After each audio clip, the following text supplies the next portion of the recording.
So one thing that we have to do before we can start the program back up is we hadn't had approved social work curriculum. So this evaluator that's coming in is coming into each school's social work, working with them on their syllabus, the curriculum that they're using to make sure that it will match the Title IV. And that was the discrepancy before. We said we allowed the schools of social work to create their own curriculum, and the federal guidelines are a little more strict of what they were looking for within that coursework. But that's being correct. Yeah. I understand the way the budgets were submitted as well, that they needed, right, there's a new standard of how the federal wants the budget versus, I think what Lee shared was a number of schools of social work submitted it the way it was done before, not realizing that some of the guidelines have changed in the couple of years that we have not been a part of it. So, if I'm not mistaken, there was just a couple of the schools of social work that had got the budget in the new format. So now it's a whole new template, but it sounds like for fall 2015. But I think one of the areas that I know that Lee wanted to make sure we did advocate for was for that support for the schools for 2016, 2017, especially if, and it may be institutionally that through the system and going through the university system, where can there be support? Because there isn't that those startup dollars will disappear very quickly. The startup dollars from EFAT? The startup dollars, yeah, the $300,000 is the startup, as I understand, is what it would cost. I don't know if that includes the cost of the consultant as well, can't remember. It does not include Right, the cost so of the consultant. We contracted that separately. Okay. But the, going forward, I think what we're looking at is what the schools of social work can bring to the table in way of the cost sharing with the state. I think the first year will give us a good idea of what that looks like, and then we'll be able to cater budget requests if needed based upon that. And then the construction of the supervisor mentor program, you said that's at a cost of $1.1 million, but you're looking to recoup a lot of that, right? Well, that would be our hope, but I think you'd have to put it in the budget and then document the quantification of it in future years. So I don't think it'll be a one-for-one in the beginning years, and so that would need to be a budget item, but then we'd want to track it and make sure that we could demonstrate that we're reducing turnover over time. And is this something that we need additional funding for, or is this Yes. something you think you have in your budget? Yes, and if I understand correctly, this is primarily the funding for the 10 mentors. We will develop a mentoring process outside that. Okay, so that is a new item. Mhm.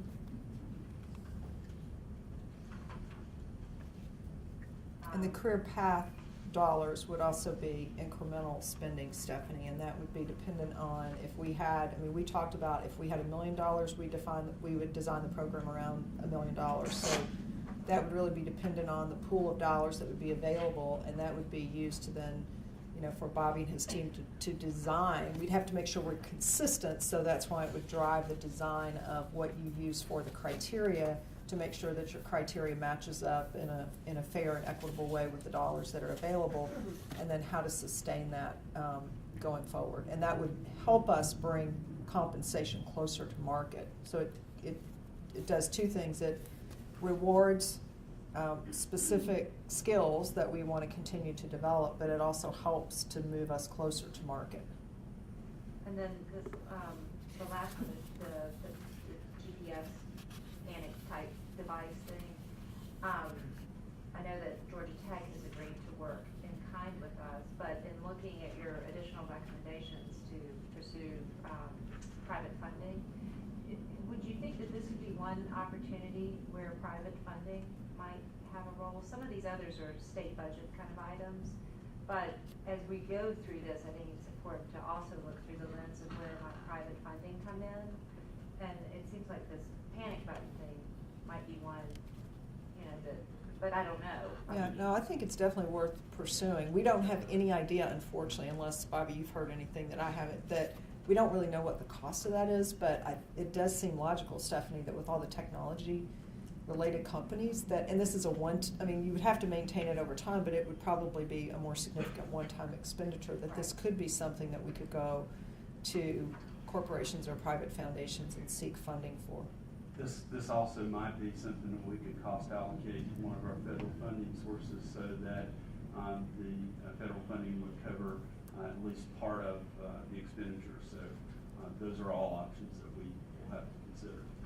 And then with the joint training with DFACS and law enforcement, there's nothing that's in policy right now that says that should occur, right? I mean, is it something that should occur? Or is it just, you know, if you can make it happen within your county, it's a good thing to happen? I mean, what would you ultimately want to see? My expectation is that it will occur. And to my knowledge, at this point, we have done that in most, if not all, counties.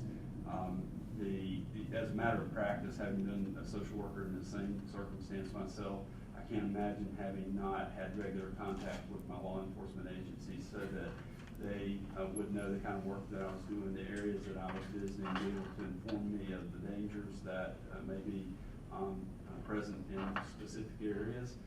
So this really ought to be a standard expectation, and we have not incorporated it in policy at this point, but I've issued a directive that this occur, and my expectation is that it will happen on an annual basis at least. And so does that type of training extend to things like the verbal judo? It can, and I think part of what we'll have to do going forward is to really look at where these different programs are being offered and where there may be opportunities for us to do joint trainings with them.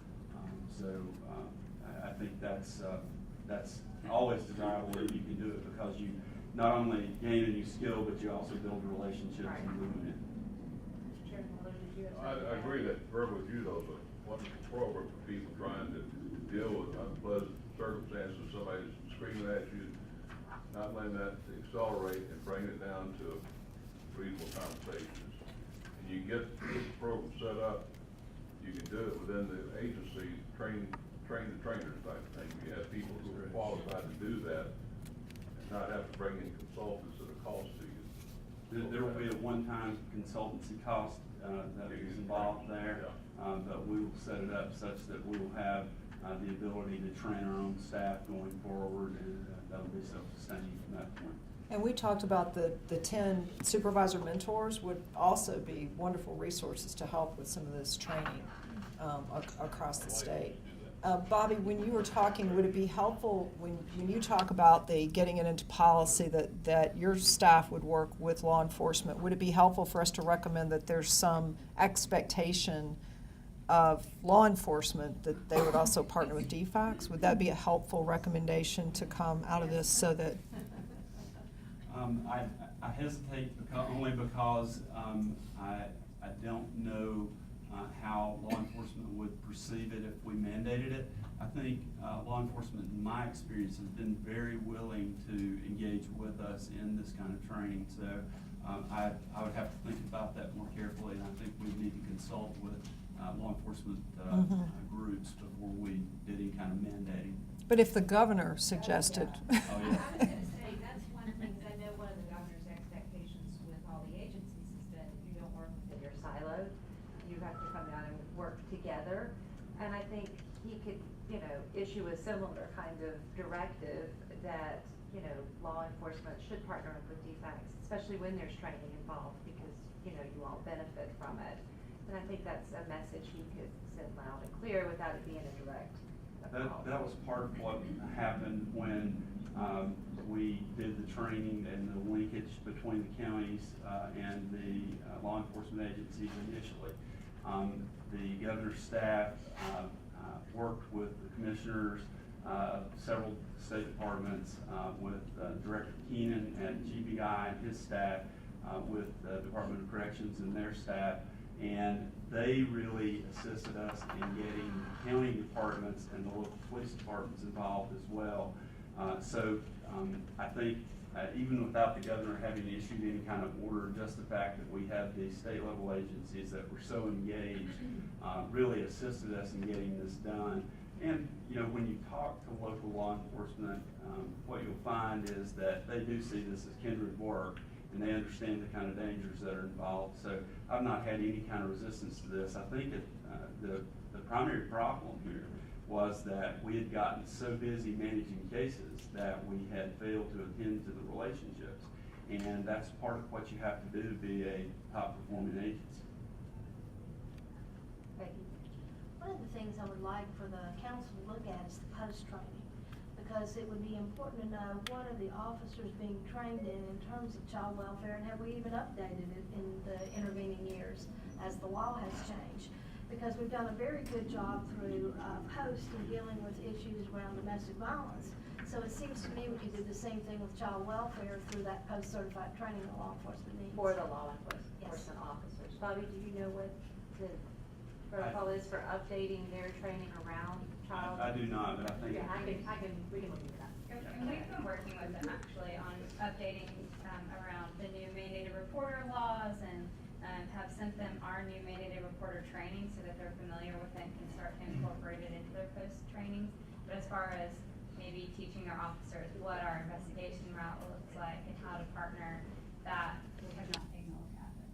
Well, I think in being responsive to caseworkers, I mean, to the point about, you know, if we do something obviously like a panic button, then they need to be trained on that and how to respond to that. But I mean, I think in general, and in a lot of places around the state, we've seen that they're doing this really well. I mean, in a lot of, particularly in rural Georgia, if a caseworker's going into an area that they, you know, already know is gonna be a dangerous area, or they feel threatened, then they often call their local sheriff or the local police, and they ride out there with them. And so that's going on more in rural areas. I think the NSA, Metropolitan Service Area Atlanta, is where we have a bigger issue with this, where it's so busy. Ashley? Can I mention the Office of the Child Advocates responsible for the child abuse protocol that sets out specifically that? We've updated it with Bobby South of all the DFACS piece. We've updated the law enforcement piece. We've spoken to post-training. So that's part of the OCA's responsibility that we're undertaking right now. Ideally, every county has to have it. 50% of our counties do, but that's my job to make sure we get it to them. And what's your timeline for getting that out? 1 year from 3 months ago. That's very ambitious. That'd be not much. But. I think you have to sign up. That's the VA degree, to sign up. No masters, no doctor of laws. That's our goal. Stephanie, the other thing that I thought of as we were talking about this is part of the reason that we have not yet settled finally on a practice model is that part of what we have to do as an agency is engage the entire community in a better way, including law enforcement. And I think it would be a mistake for us to settle on a practice model without consulting with our partners, the judges, the community at large, the CASAs. So part of the process that we'll follow in finally selecting that will be consultation with them, and that'll give us another opportunity to really engage them around what we need in doing the work. Well, I think when you go back to the recommendation around improving public relations, you know, once we complete the first phase of this work, I think we have the opportunity to maybe do a little bit of road tour, and you know, do some lunch and learns and partnering and getting key stakeholder involvement, which will serve as public relations. But I am happy to also report that we have taken a positive step in improving public relations. Channel 11 just did a piece that aired over the weekend that I'm happy to say that DFACS reported is very fair and balanced. So that's a good, that is a good step that I think you're in the right direction. So we will get there. Part of it is I think getting a message out about what new leadership is doing and what this commission has done. All right, thank you.